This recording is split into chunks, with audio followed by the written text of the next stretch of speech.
Saudi আরব এমন একটি গর্ত খুঁজে পেয়েছে যে গর্তকে প্রায় তারা 1400 বছর ধরে খুঁজছিল।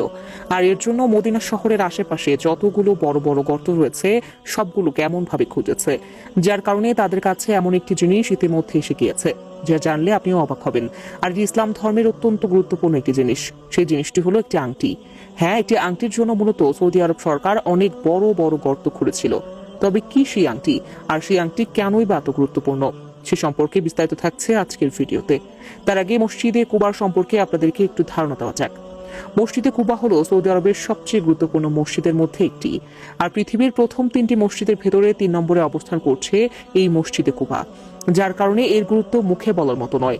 আর ঠিক এই কারণেই ইসলাম ধর্মে এই মসজিদে কুবা অত্যন্ত গুরুত্বপূর্ণ বৈশিষ্ট্য বহন করে। আর বর্তমানে মসজিদে কুবার আশেপাশে খোদাইয়ের কাজ চলছে। আর এই খোদাই করার কারণে রয়েছে মাত্র একটি আংটি। মসজিদে কুবার আশেপাশে অনেক বড় বড় মাটি খোঁড়ার যন্ত্র দেখা গিয়েছে, যে যন্ত্রগুলো মাটি খুঁড়ে একটি আংটি বের করবে। যদিও এই গর্তগুলো করা হয়েছিল মসজিদে কুবার আশেপাশের পরিবেশ সৌন্দর্য দেখার জন্য, কিন্তু এই গর্ত করতে করতে তারা এমন একটি গর্ত খুঁজে পায় যে গর্তটি প্রায় 1400 বছর ধরে খুঁজছিল তারা। আর সৌদি আরবের সরকার এই গর্ত থেকে আংটি খোঁজার অনেক কারণও বর্ণনা করেছেন। এটা নবী মোহাম্মদ সাল্লাল্লাহু আলাইহি ওয়াসাল্লামের প্রায় সর্বশেষ নবুয়তের একটি আংটি। আর এটা মোবারক আংটিও বটে, যেটার উপর আমাদের সবার প্রিয় নবীর নামও লেখা আছে। আর মসজিদে কুবা সৌদি আরবের মদিনায় অবস্থিত। এটি ইসলামের প্রথম মসজিদ। হিজরত মহানবী সাল্লাল্লাহু আলাইহি ওয়াসাল্লাম এই মসজিদের উপর ভিত্তি স্থাপন করেন। এখানে তিনি বেশ কিছুদিন অবস্থানও করেছিলেন। ফজিলত ও মর্যাদাপূর্ণ দিক থেকে মসজিদে কুবার অবস্থান চতুর্থতম।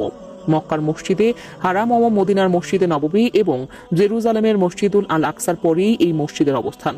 কুবা মসজিদ সৌদি আরবের মদিনা শহরের নিকটবর্তী কুবা গ্রামে অবস্থিত।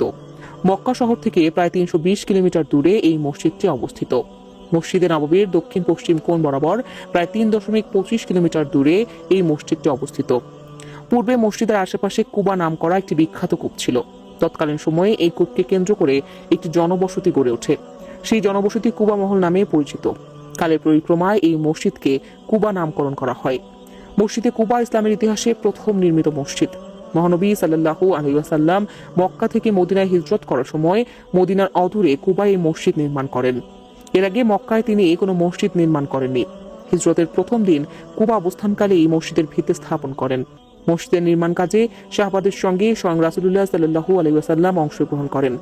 পবিত্র কোরআনে কুবার অধিবাসী ও মসজিদে কুবার প্রশংসা করেন আল্লাহ তাআলা। তিনি বলেন যে মসজিদ প্রথম দিন থেকে তাকওয়ার উপর প্রতিষ্ঠিত, সেখানে অবস্থান করা আমাদের জন্য অধিক সঙ্গত। সেখানে এমন কিছু লোক রয়েছে যারা পবিত্রতা পছন্দ করে, আর আল্লাহ তাআলা পবিত্র ব্যক্তিদের ভালোবাসেন। সূরা তাওবা আয়াত 108।